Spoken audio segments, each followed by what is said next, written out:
Hi everyone, welcome back. From our previous video, we talked about how to strengthen your brain for learning and understood that maintaining a range of learning preferences help us to keep on learning under constrained situations. For this video, let's look at 3 of the many techniques that you can use to improve your learning skills.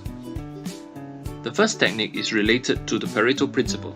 The Pareto Principle, or the 80-20 rule, states that 80% of the results originate from 20% of the effort. This means that to learn something, you can aim to focus on one area at a time. For example, to learn how to play a guitar, you may choose to focus on the strumming first. As you get better at strumming, you'll find familiarity and confidence in unlocking other skills like raking and picking. Another example would be if you wish to learn about steam. You may wish to focus on the interpolation formula. As you get more confident and are able to use the appropriate values to perform interpolation, you will be able to be more comfortable with steam tables and understand more about the rest of the steam chapter. As we have mentioned previously, the brain can only stay focused on one thing.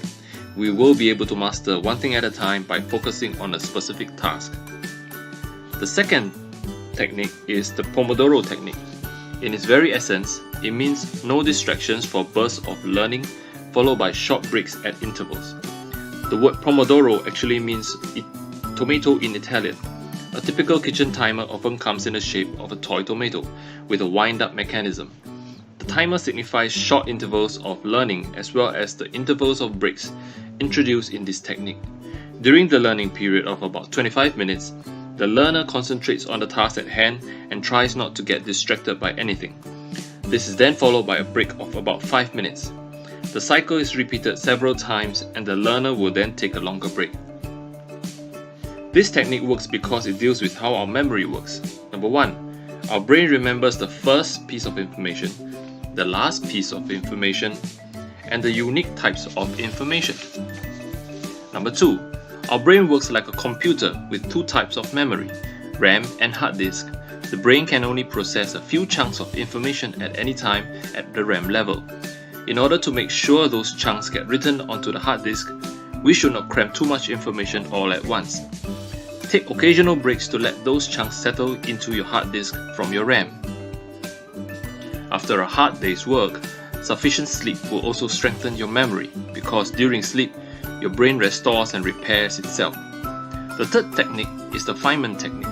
There are a few video links in the description below that you can take a look to understand more about the technique, but generally it boils down to the process of explaining a concept through the use of simple terms.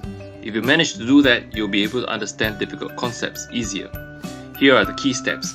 Step 1. Write out the name of the concept you are trying to learn. Step 2. Use simple language to explain the concept to yourself. Pick up which parts you understand and which parts you are unclear of. Step 3. Review the parts that you are unclear of, go back to the source material, and relearn that particular part. Step 4. For every of your explanation that does not use simple language, replace it or even create a diagram or picture that best describes that part. Let's see an example of how this is done.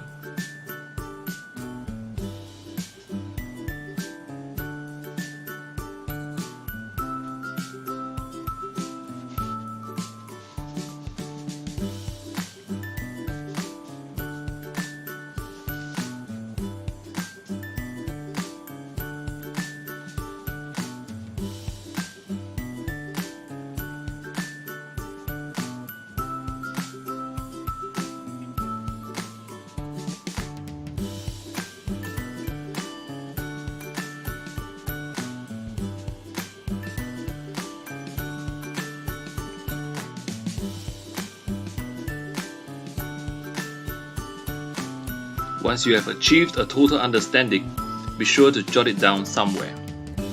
You will realize that the whole process is an iterative approach. Don't give up if you hit an obstacle. Relook at your assumptions. Like playing a game, go back to your last save point. The last save point will have your previous cleared levels, which is effectively your established prior knowledge. Start from this foundation and work back up again. So there you have it. Hopefully, you'll find these 3 techniques useful in your learning. Go and jump in on the practice today. In the next video, we will find out how exactly we can make use of all the pointers from the 3 videos and conduct our self-learning in an organized manner. See you soon!